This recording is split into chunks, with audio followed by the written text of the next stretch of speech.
Everybody. Welcome to our first event of 2022. My name is Adam Blackwell, the Vice President International at Development Services Group, and on behalf of the team at the Global Terrorism Trends and Analysis Center, GTTAC, I'll be moderating this session. GTTAC was created by Development Services Group and our partners at George Mason University's Terrorism, Transnational Crime and Corruption Center, led by Dr. Louise Shelley, to support our contract with the Department of State to develop a database of global terrorism incidents to prepare the annual annex of statistical information on terrorism and to help prepare and edit congressionally mandated country reports on terrorism, which I should say were just released at third week of December. So if anybody wants to see those, they are on both the DSG website and, of course, State Department. We do this work with a combination of technology, data collection, and a team of well-trained multilingual and multicultural data analysts, and hopefully many of them are listening in today. This is a continuation of a series of talks by eminent people in the field of terrorism. If any of you listening would like to present at a future opportunity, please let me know via the chat function in Zoom, or you can send me an email. Our guest today is Dr. Jason Warner, an assistant professor in the Department of Social Sciences at the United States Military Academy in West Point, New York, and an associate in the Combating Terrorism Center, also at the United States Military Academy, where he directs the CTC's Africa Research Profile. His research focuses on terrorism in Africa, especially activities of the Islamic State and al-Qaeda, and the foreign policies of African states and external states towards the continent. Dr. Warner holds a Ph.D. in African Studies from Harvard and an MA in Government also from Harvard, an MA in African Studies from Yale, and a BA with the highest honors in International Studies from UNC-Chapel Hill. Dr. Warner is the lead author in the Islamic State in Africa, Emergence and Evolution and Future, recently published in 2021, and the co-editor of the African Foreign Policies in International Institutions, published in 2018. His work and commentary have been cited in various international outlets, including the BBC, CNN, The Economist, New York Times. Wow, a long list. So congratulations, Jason. Jason's going to speak on his recently published book, or partially on his recently published book, The Islamic State in Africa, Emergence, Evolution, and Future of the Next Jihadist Battlefront. Perhaps you can put up on the screen at some point, Jason, or in the chat where we can buy the book. Remind everybody, Jason's going to speak for 20-25 minutes. Then we will take questions using the Q&A function in Zoom. So please start thinking about your questions and this incredibly important topic of the Islamic State in Africa. Jason, over to you. Excellent. Thanks so very much for this invitation. I'm thrilled to have been invited and to join you all to discuss not only the book that we've just come out with, but more broadly, the current status and evolution of the Islamic State in Africa. I'm so pleased to see so many attendees here, including Ari Perliger, who may recognize this office as one he might have worked at when he was here at the CTC some years ago. So we'll dive in. And so again, the topic of this talk is going to be the Islamic State in Africa, the emergence, evolution, and future, as we describe it in our book, of the next jihadist battlefront. So before beginning, I have to say this because I'm a US government employee, that the opinions that I express here are mine and mine alone. They do not represent the US government, Department of Defense, Army, or US Military Academy. So this is the book that my co-authors, Ryan Cummings, Henning Saidia, Ryan O'Farrell, and I just came out with. And in it, we really attempted to offer the broadest overview possible of the Islamic State's presence in Africa. So some of the guiding questions we asked were, since it emerged in 2014, what have we learned about the Islamic State's presence in Africa? How did it emerge and spread?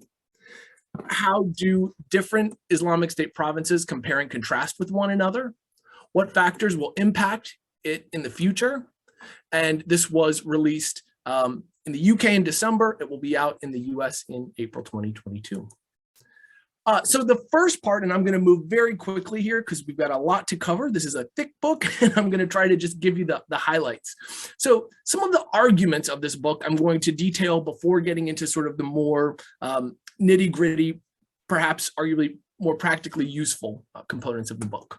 So there are many interlaced arguments that I think are useful for this group of terrorism scholars and specialists to think about. So as of 2022, we argue that Africa is the new epicenter for jihadist violence. There's statistics that have come out that make this case, and we argue that the Islamic State's rise on the continent is one of the primary driving factors of the continent's new location in the global sort of center of jihadist terrorism. Why did these groups pledge? African insurgent groups pledged allegiance to the Islamic State Central between the period of investigation of this book, which was 2014 and 2019, because they anticipated benefits both for insurgent groups as a whole, but also individuals within the groups thought that this could be useful. One of the primary sort of driving and organizing features of the book is that we argued that all Islamic State provinces in Africa, which I'll talk about in just a second, progressed through similar life cycle moments corresponding to the periods before, during, and after pledging allegiance or bay'at to the Islamic State Central. So in essence, we argue that of the 9 provinces or province affiliates of the Islamic State in Africa, they all had similar sort of moments in their evolution that we discuss as an organizing feature throughout the book. Despite the fact that these groups had somewhat similar moments of time in their that marked the nature of their relationship with the Islamic State Central, one of the primary arguments is that these provinces in Africa of the Islamic State have had radically different experiences in actually being an Islamic State province, that is, in conducting violence, in attempting and fulfilling the mandate of governance and of territorial control.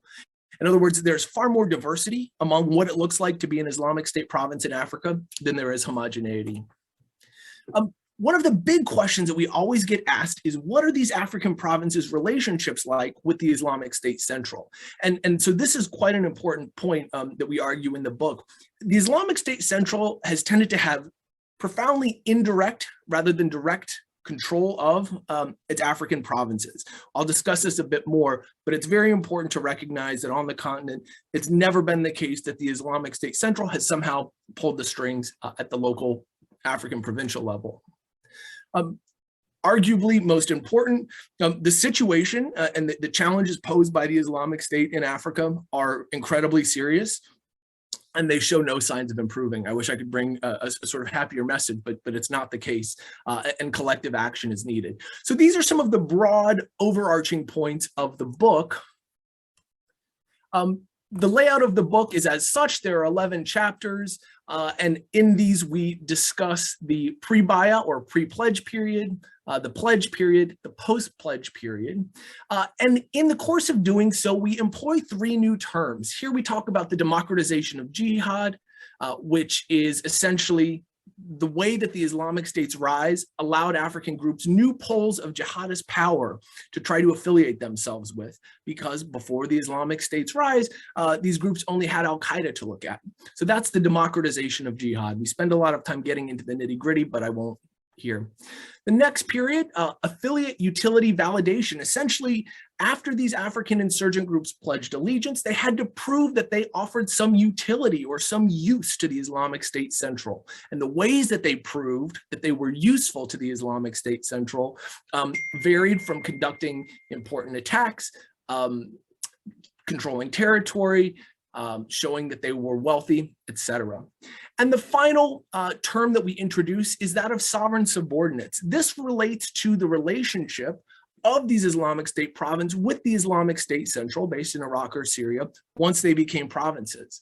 And here this term is really intended to capture the fact that although these African provinces, all of which you see on the side here, the chapters, although they are subordinate, right, under the control of the Islamic State Central, in practice, in their day-to-day activities, they were sovereign. They kind of did whatever they wanted with very little influence from the Islamic State Central, very little control, if any, by the Islamic State Central. And so we need to think of them as really existing as sort of autonomous entities rather than directly controlled. This is the general book layout, and this hopefully gives you some sense as to sort of what the book looks like when you look into it. So I'll skip this stuff. Now, to the contemporary relevance period. So this is an important question. Why did African insurgent groups begin to pledge allegiance to the Islamic State at all? So as you know, the Islamic State arose and declared the existence of the caliphate in June 2014. Why did African insurgent groups based a continent away in Africa, away from Iraq and Syria, where the Islamic State had its primary locus of control, why did these groups even begin to find relevance in pledging? We offer first this map that shows the evolution. And I think if you walk away with nothing else from this talk, sort of understanding how and when these groups emerged, these provinces emerged, is useful. So this is the map of the African jihadist landscape prior to the declaration of the Islamic State in 2014. And here you see that the two primary major jihadist groups on the continent were al-Qaeda's AQIM in the Sahara and the Sahel, and al-Shabaab in East Africa. Now, in 2014, when the Islamic State arose, insurgent groups began pledging allegiance to the Islamic State and becoming provinces or wilayat of the Islamic State. So the first groups to pledge were insurgent groups in Algeria, Libya, and Sinai in 2014. These quickly were accepted by the Islamic State and became its provinces. The next province that was that emerged was the Islamic State West Africa province in the Lake Chad Basin. This is a group that was known formerly as Boko Haram, parts of it of which are still known as that. We won't get into the specifics, but this is Boko Haram, if that rings a bell. Then by 2017, we have the emergence of what would eventually become the Islamic State West Africa province in Greater Sahara in the Sahel. And a breakaway faction from al-Shabaab would become the Islamic State's Somalia province. Most recently, and if you all are tracking the Islamic State in Africa at all, the next two are the groups that you will probably have heard most about. By 2018 and 2019, we began to hear of the Islamic State Central Africa province, which has two branches, one in the Democratic Republic of Congo and another in northern Mozambique. Finally, it's important to note, as you all are conceptualizing this admittedly kind of complex landscape of geographies of the Islamic State in Africa, that two of these provinces, those in West Africa and that of the Central African province, have what we refer to as two wings. So when we talk about the Central Africa province, there's the DRC wing of the Central Africa province, and there's a Mozambique wing of the Central Africa province. Similarly, the West Africa province has two wings, one in the Lake Chad Basin and the other in the Sahara. So again, if this is somewhat confusing and these terms and names have kind of rattled around in your consciousness, this is hopefully the map that will give this some coherence. I'll also note that these are only the official provinces of the Islamic State in Africa. There are other insurgent groups that have pledged allegiance but not been given provincial status. That occurred in Tunisia. There are also other individuals throughout the continent who have undertaken attacks in the name of the Islamic State, but who have not been part of official provinces. So these are only the most official formal representations of the Islamic State in Africa, not a comprehensive list of all of them. All right. So the question is then, why would these groups pledge allegiance to the Islamic State at all? As I mentioned, they anticipated individual or group benefits. What would these benefits be? Well, for some, like the Islamic State in Libya, there was genuine ideological proximity to the Islamic State in Iraq and Syria. Many Libyans had served as foreign fighters in the Syrian civil war, returned to Libya, and found the ideological platform of the Islamic State appealing. Often we note that insurgent groups pledged allegiance to the Islamic State because they had lost their leadership and needed a new parent or mentor. This was particularly true in the Sinai. In some cases, the Islamic State Central actually reached out to African insurgent groups that it found to be particularly appealing as potential provinces. Most notably, the Islamic State reached out to al-Shabaab in Somalia and had a pretty significant charm campaign to try to get al-Shabaab to leave al-Qaeda and join the Islamic State. Ultimately, it did not work. In other cases, some of these African insurgent groups wanted to go global, and by becoming part of the Islamic State brand, they had their profiles raised from being sort of provincial, local, ragtag insurgents to being part of this global caliphate. Another sort of reason why groups or leaders pledged allegiance, our research shows, is because leaders in jihadi groups in Africa saw the Islamic State as a new democratizing force. In other words, people, we call them aspirant jihadi leaders. In other words, jihadis who wanted more power viewed the Islamic State's emergence as a chance to accrue personal power. And so they would take, where they could, disaffected members away from an existing group, pledge allegiance to the Islamic State, and then those individuals had the opportunity to grow their own prestige. All right, I'm moving quite quickly here so as to respect everyone's time. How do these Islamic State provinces compare to one another? Well, here you can see the attacks reported in Africa by Islamic State province in 2019. This is sort of a crude graphic and I apologize, but you can see the strongest of these provinces is the West Africa province, really in the Lake Chad Basin, followed by the Sinai province in Egypt, the Somalia province, Central Africa province, and Libya province kind of decline in importance. Contemporarily, some of these are shifted. The Central Africa province is far more powerful, I think arguably more so than the Sinai province. But you can see the significant variation in attacks. The strongest Islamic State province, the West Africa province, had around 190. The Algeria province that same year had 0. I think it's also useful to put the African provinces of the Islamic State into comparative perspective with other global Islamic State provinces. So here we have the number of attacks by global Islamic State Wilayah. And here you'll recognize that in the top 9 or 10 provinces, 5 of the top most active violent provinces of the Islamic State were in Africa. And so it's important to recognize that although Africa is sometimes considered sort of peripheral, for the Islamic State, a strong center of gravity exists in Africa, at the very least in terms of sheer numbers of provinces. It's of note that the Islamic State in Algeria province claimed no attacks. I didn't get into this here, but it's essentially a defunct province. These are some metrics to underscore the variation in what it looks like to be an Islamic State province in terms of exact fighter numbers. So this was a project I worked on in 2018. These metrics have changed, but you can see again, the Islamic State's West Africa province boasted at that time around 3,500 fighters. These are actually people who are engaged in violence, not simply supporters. The number of supporters is obviously much, much higher. That contrasts with the approximate number of fighters in some of these more marginal Islamic State provinces in Africa, to include the Algeria province, for instance, which I just noted is essentially defunct. In fact, 25 might be a very generous estimation of the number of fighters. So again, the purpose of these slides was just to show, in this particular section, was just to show the extreme variation in terms of attacks and, in this case, fighter numbers of these Islamic State provinces. Now, what is the relationship between these provinces and the Islamic State Central? Again, I mentioned that this is a question that we get asked frequently. So this is the answer.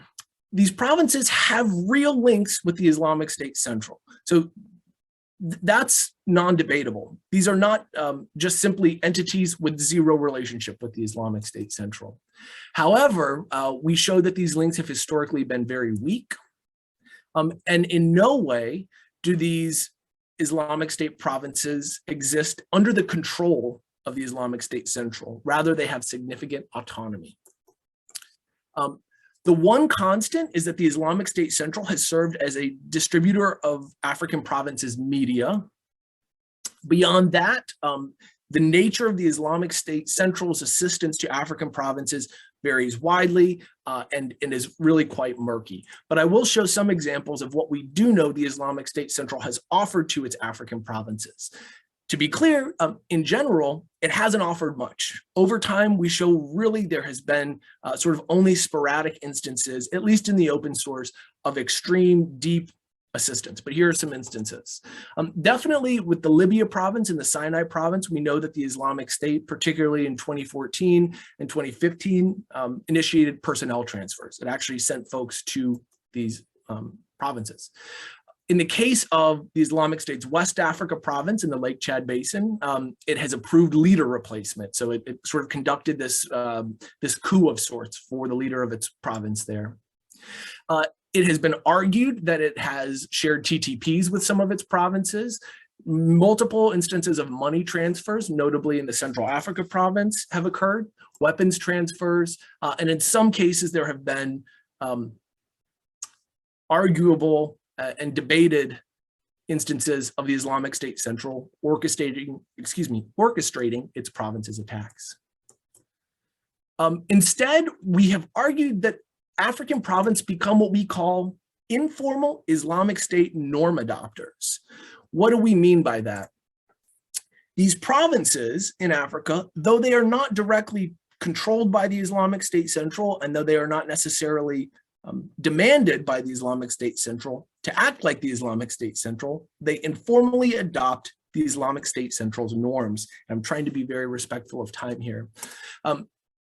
What do we mean by this? In other words, these groups start to do things that look a lot like the Islamic State in its heyday, normally 2014 to 2016. These include undertaking beheadings, orchestrating pretty significant prison breaks, undertaking suicide bombings,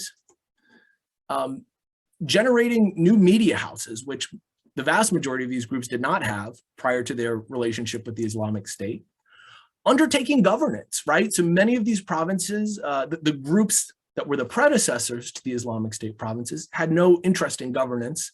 Upon becoming Islamic State provinces, they showed some interest in it. And attempted city takeovers. Of course, this was a hallmark of the Islamic State in its earlier days. And we see multiple African provinces attempting to take over entire cities, sometimes successfully in the case of Libya and in Somalia, other times not at all. How do the Islamic State's provinces interact with one another?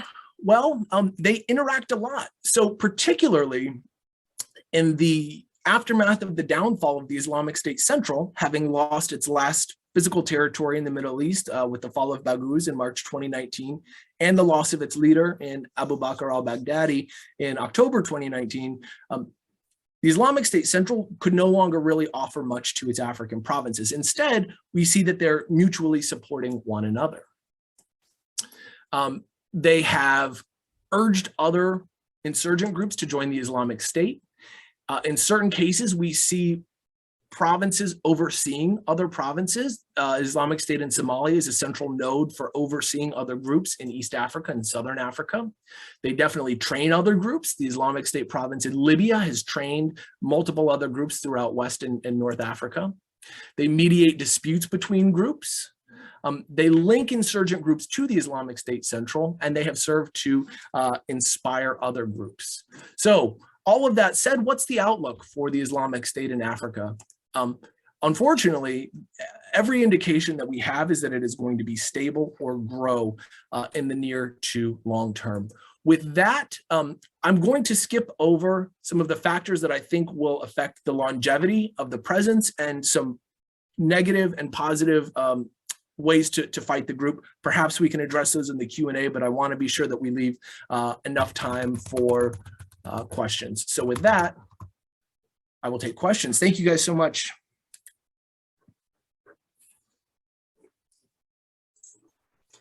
Thank you very much, Jason. That was fascinating. Having spent 12 years of my life in many of these same regions of Africa, you know, my question to you is we know they're there, we know they're stable and probably growing. The State Department put ISIS Mozambique and ISIS DRC on their foreign terrorist organization list this year in March, or sorry, last year in March. So what do we do about it? I mean, the capacity of most of these countries is minimal. The French are looking to reduce their footprint. The U.S. is talking about moving out. So what can we do about who is doing what, and how do we even begin to address some of this? Sure. So these are some of the things that I think about in terms of being advisable options. And thanks for queuing that up so perfectly. But the first is that I think it's very important that we recognize that we can't defeat this ideology. And the reason that people join these groups is that whether the Islamic State or al-Qaeda or even banditry groups, as we're seeing increasingly in northwestern Nigeria, people join these groups because they serve as powerful sites of legitimacy to help people achieve the things that they want to achieve in life, whether that's accruing capital, which allows you to get married, which allows you to provide for your family. These groups will be enduring as long as they provide better alternatives for people to get the things they want to get in life than conduct in normal non-illicit societies. So one advisable option is to try to create sites of legitimacy that allow people to pursue ideal futures, not through illicit means. How do we do that? Well, unfortunately, the answer is improved governance, improved economic conditions, stronger rule of law. I think it's also incredibly important, and in everything I do in speaking about this topic, it's important that we recognize that kinetic operations, in other words, violence against these groups, might be part of the solution, but they're far from sufficient. The United States and any global actor dealing with these groups needs to recognize, as I just mentioned, that governance, economic improvement, generating greater trust between citizens and the government is at the core of things. We cannot, we can't drone our way out of this. This is a contentious option, but considering negotiations, I won't go too deeply into this, but some of these groups are sufficiently non-threatening so that negotiating with them might be an advisable option. I won't go too deeply into that. I think we also need to define a new metric of success. Because this is an unwinnable problem set, I think it's very important that African states, African communities, and the international community really come up with an idea as to what constitutes a reasonable metric of success. Zero violence, in other words, is not the answer. And I think global collective action is imperative. The extent to which the French, to a lesser extent the United States, are kind of trying to shoulder this burden on behalf of the international community is really very, very difficult. So those are some of my advisable options. I have a whole set of bad practices, but we'll save those for perhaps another part of the discussion. Yeah, it's kind of hard to deal with this in 20 minutes, right?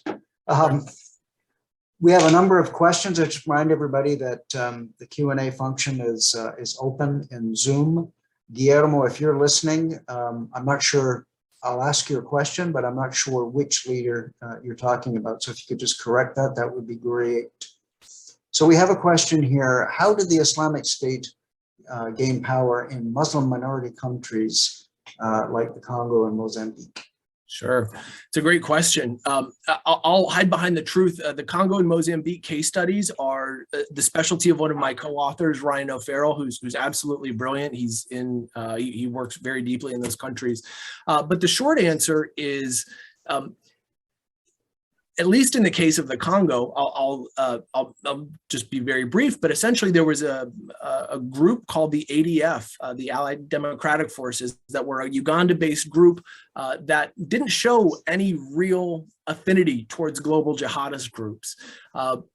But upon losing their leader, sources of financing, their leadership decided that for longevity's purpose, it might make the most sense to try to ally with a global jihadist group in the form of the Islamic State. In Mozambique, the case was essentially that there had been an anti-government, a sort of very vocal Islamist anti-government minority in Cabo Delgado, and essentially more and more extreme elements, particularly coming in from Tanzania, some of whom had relationships with al-Shabaab in Somalia, eventually helped to turn the tide. I'll note that at least in the case of Mozambique, it's the shadowiest, for lack of a better word, Islamic State province in Africa right now. We have relatively little insight. It's growing, but relatively little insight into exactly what its relationship with the Islamic State Central is. It's far murkier than others. And just to segue into another question, related question, when the ADF became ISIS DRC, did they fundamentally change anything into its structure, methodology, goals, anything like that? Certainly. One of the points that comes out most acutely to the fore to me is their modes of violence. So, for instance, they conducted, this would have been, I believe this was July of this past summer, their first suicide bombing. So prior to that, ADF hadn't undertaken suicide bombings. In becoming the Islamic State Central Africa Province, DRC, we see much more extreme versions of violence. They've also undertaken beheadings. The same thing was the case with the Islamic State in Mozambique. Beheadings, particularly of children by the Islamic State in Mozambique, have become pretty rampant. And so this is sort of the phenomenon that I was referring to, of becoming Islamic State norm adopters, right? The Islamic State isn't demanding that these groups do this, but because it's part of their self-identity, they're electing to undertake violence, governance, relations with society that more closely echo what the Islamic State Central especially has historically done. And again, continuing on the kind of issue of ISIS Central meddling in the leadership, has it weakened their appeal? It does seem to have created some level of chaos in ISWAP and Boko Haram this past year. So it's an interesting question. I would not say it's accurate to say the Islamic State Central was meddling in the leadership change from Abu Bakr Shekau to al-Barnawi. So this happened essentially in August 2016. The former leader of Boko Haram, Abu Bakr Shekau, woke up one day to find in an Islamic State publication that he was no longer the head of the Islamic State's West Africa province. To our best knowledge, and we know this pretty definitively by this point, it was not the Islamic State Central who somehow orchestrated Shekau's ouster. Rather, it was dissidents within the Islamic State's West Africa province who had brought their critiques of Shekau to the Islamic State Central, which they had had for quite a long time, since he became the leader in 2009, 2010. And the Islamic State Central, rather than sort of meddling and being the motor for his replacement, rather sort of said, look, this is what you guys want to do. You can do it, but we will put our rubber stamp on it. But it's an interesting question because one of the things that we sort of see with the Islamic State in Africa is that precisely because the Islamic State Central has not shown a proclivity to meddle profoundly in their affiliates' affairs, we think that this is part of why groups like staying allegiant to them. In essence, they get all of the benefits of the brand without any of the micromanagement that, for instance, when Osama bin Laden was alive, he attempted, though failed, to enact upon groups, for instance, like al-Shabaab. So ISIS Central meddling, we don't actually see. It's a pretty hands-off phenomenon.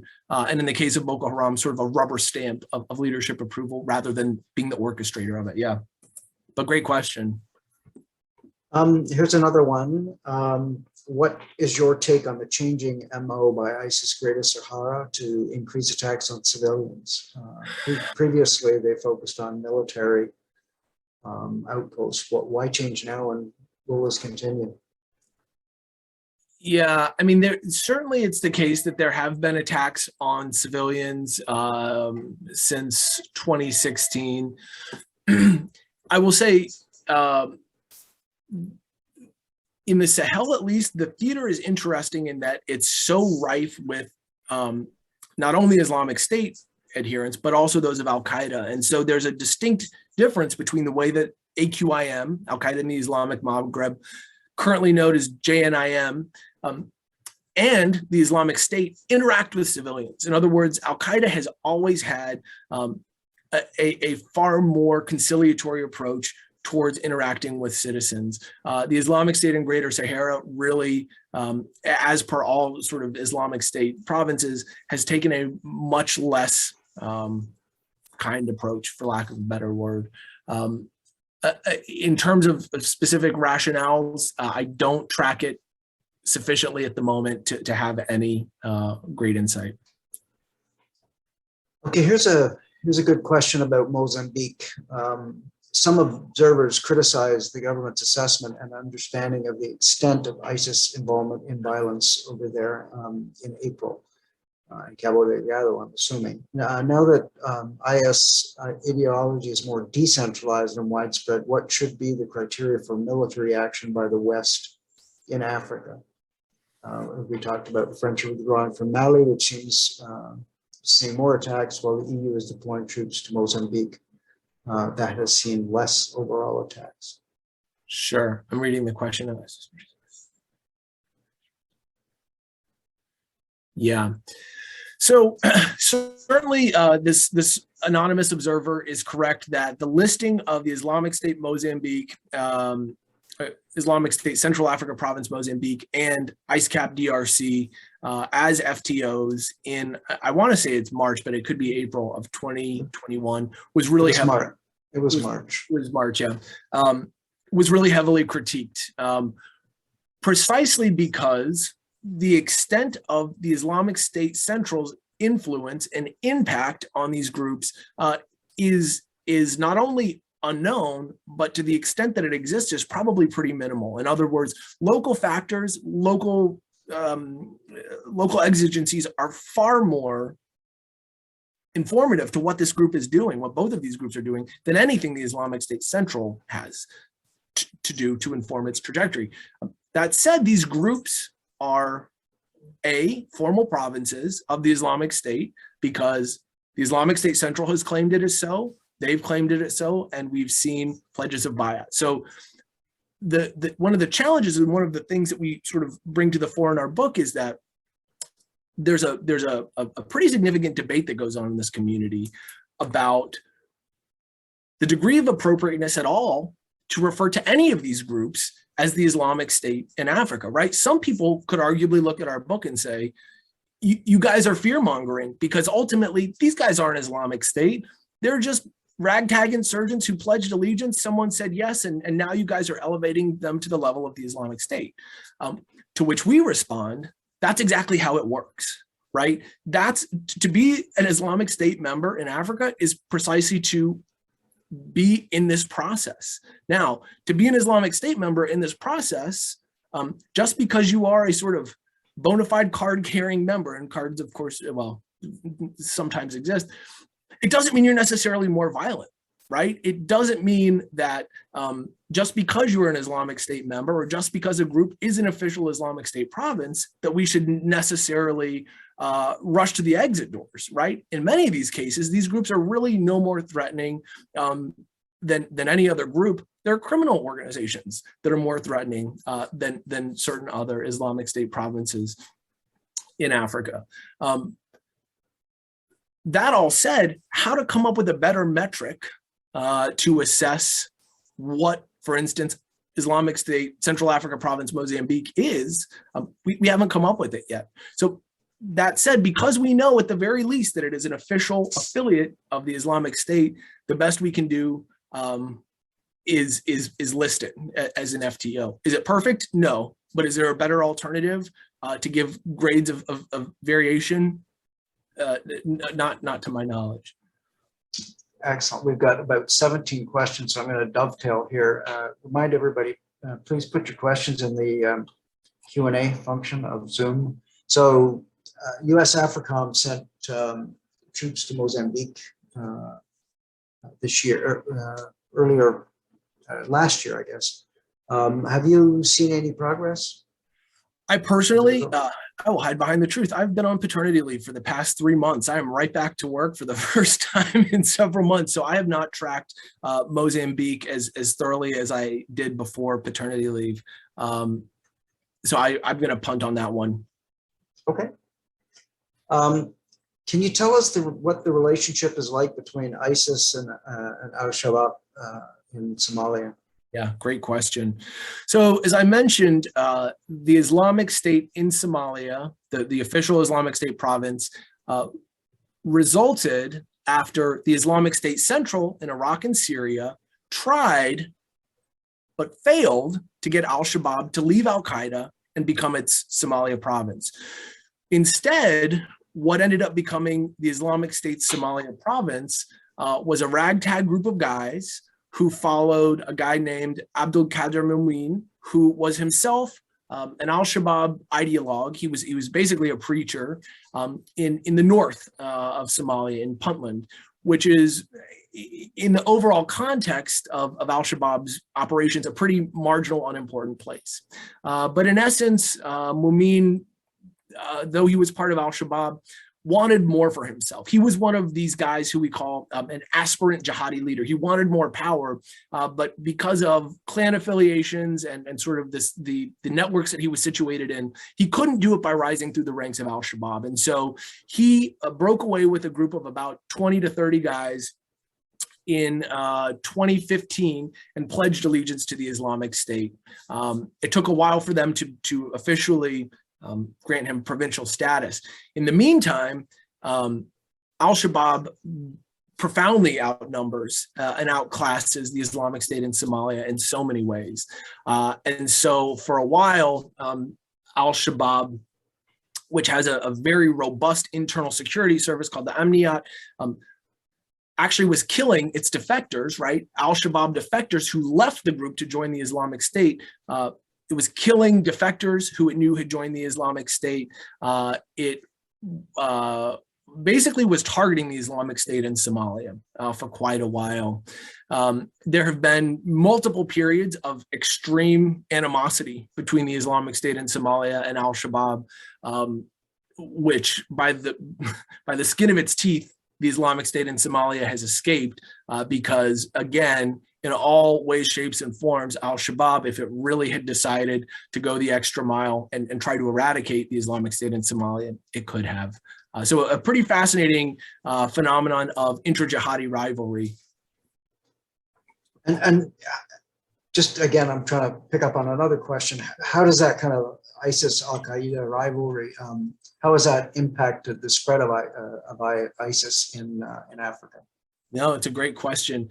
How has it impacted the spread? Well, one of the sort of the flashpoint that we would most quickly go to where we saw a divergence from global trends in the Islamic State al-Qaeda relationship, which globally has historically been antagonistic, right?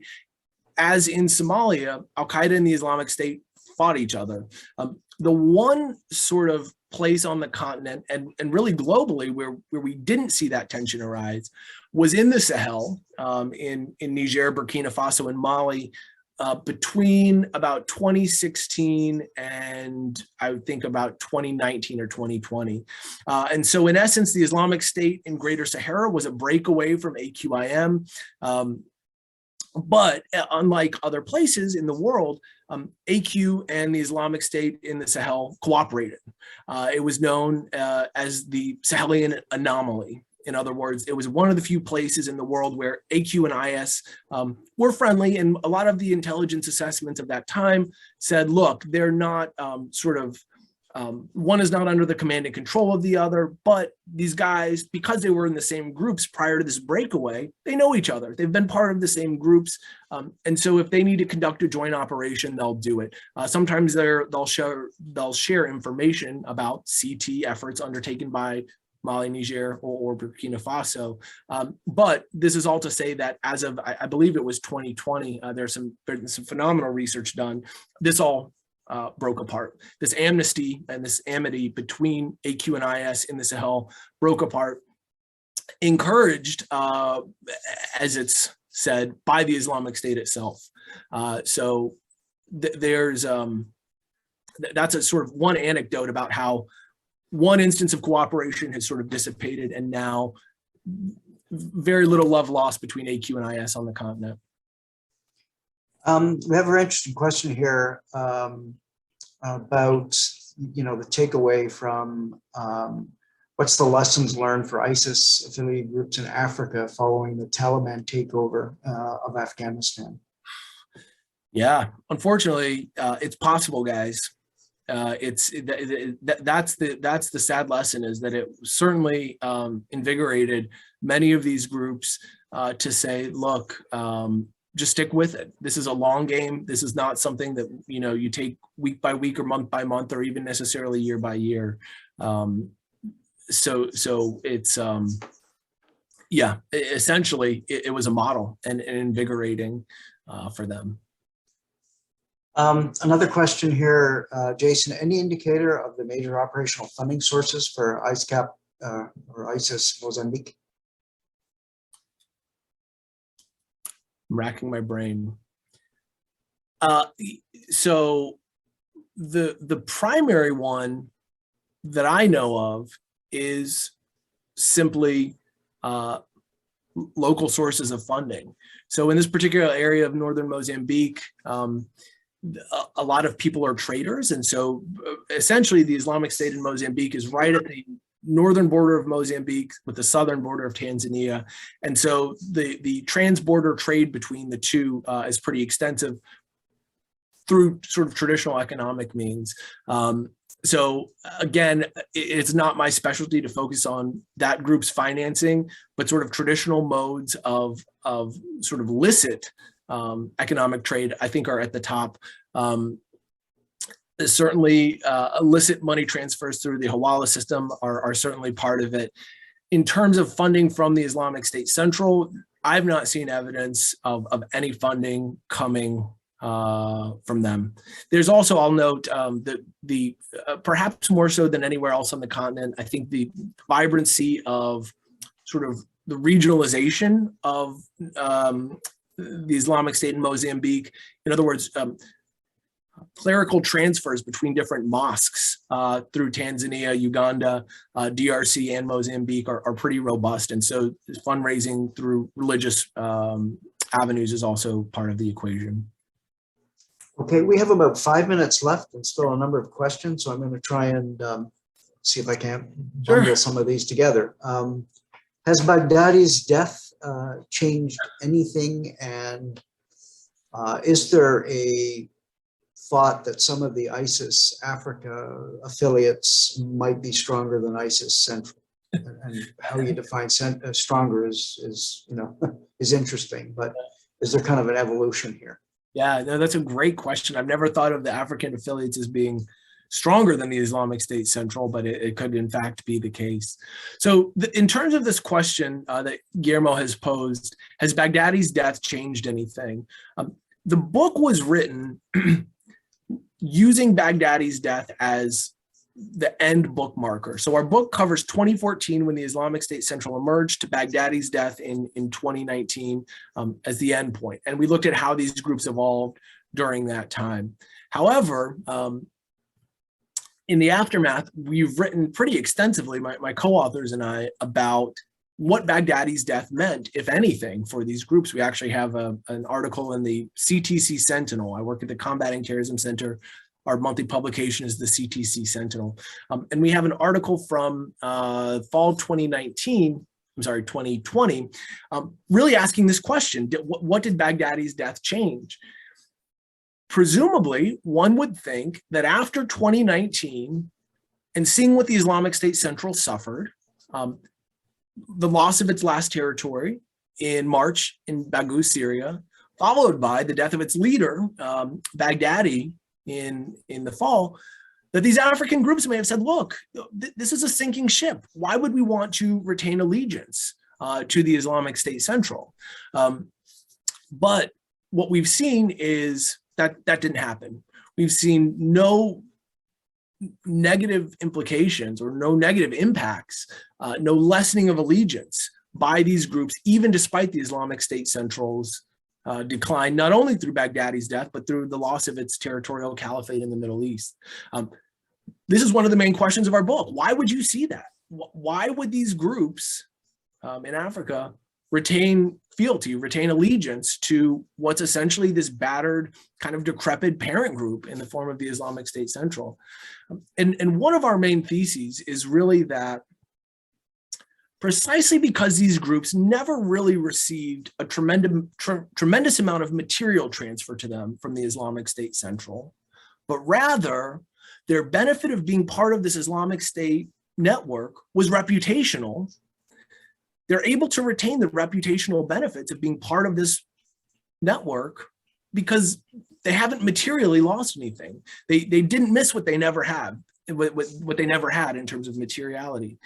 But then some people will say, well, but if the whole benefit that these African groups ever had was the brand, and the brand is so profoundly tarnished now, why stick with it?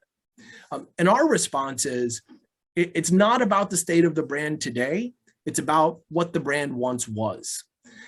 And so these groups are able to hearken back to these one-time glories of the Islamic State between 2014 and 2017 and say, look, al-Qaeda was not in belief that we could create the caliphate here and now while on earth, and look at what the Islamic State did. They did it. Is it around now? No, but it's proof that it could happen once, and that gives us hope that it can happen again, right? So it's this sort of like latent patriotism that you continue to have, and that these groups can hearken back to in terms of the Islamic State's one-time glory. So that's a long answer to, has Baghdadi's death changed anything? Certainly not negatively. One of the fascinating things, and I'll wrap up in saying this, is that the only new provinces globally that have emerged since Baghdadi's death were those in Africa. They were the Islamic State Central Africa province in Mozambique and DRC. So in fact, Africa shows a sort of unique vigor for the project in the aftermath of Baghdadi's death. Again, I'm going to try and apologize to people if I don't get your questions correctly here, but there's one question here about how these affiliates or provinces were formed. Was it, bottom-up approach or top-down in some cases, forming a wilayah in the country itself, similar to some of the al-Qaeda branches in Yemen or Saudi Arabia? Yeah, and a supplement to that is, so what's next for ISIS expansion in Africa? You see more ISIS provinces in places like Uganda or Tanzania and Ethiopia. Great question. So in terms of how these groups emerged, it varied. In some cases, the Islamic State Central was eager and sort of instrumental in standing up provinces. This is most clearly and evidently the case in Libya. So the Islamic State Central handpicked top emissaries to go from Baghdad to Libya. They helped fund them, they sent personnel, they sent arms. They were deeply, deeply involved in the stand-up of the Libyan province, for instance. In other cases, it was very much a ground-up attempt by insurgent groups to attract the attention of the Islamic State Central. So for instance, in Somalia, I've talked about this guy, Abdul Qadir Mumin, who broke away from al-Shabaab. He pledged allegiance and he kept pledging allegiance, and it took him years and years until the Islamic State Central finally granted him provincial status. In other cases, the Islamic State Central surveilled the sort of African jihadist landscape and said, hey, who would be a good potential co-opted group to take on? They found that in the case of Boko Haram, for instance. So the Islamic State Central, unlike in Libya, where it kind of helped to form the group from the ground up, In the case of Boko Haram, it said, hey, this is a group that is incredibly violent, that's jihadist, that controls territory, that has a fair amount of money. Let's try to convert them. So it's been about 50-50 between the Islamic State Central trying to foment groups or create groups or co-opt groups that already existed versus the lower level transitions where people were really trying to clamor for the Islamic State Central to approve them as a new province. The next question was, so what's the future? Okay, yeah, like hotspots. So it's very dicey to make these projections. I don't love doing it. I think in general, and my co-authors and I talk about this question often, I think at the moment, there's no place on the continent that I see, and that I've gotten the impression from conversations I have with folks who watch this stuff quite closely, there's no place on the continent that has the two necessary ingredients in tandem for the emergence of a new province. Those two ingredients are a really vibrant and arguably historically violent jihadist presence, combined with a sufficiently permissive social legal structure to allow those elements to get out of control. So you have places where there are very fervent folks who have undertaken violence, but they live in states that whose approach to CT is mow the grass, put up with nothing, right?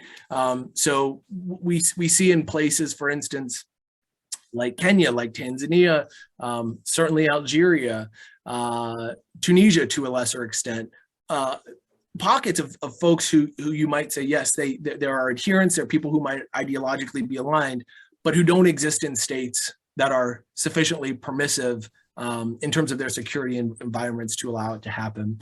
I think people obviously look at places like Mauritania, Tunisia, Kenya, Tanzania, Uganda, South Africa kind of flies under the radar, but there's been a significant amount of presence there.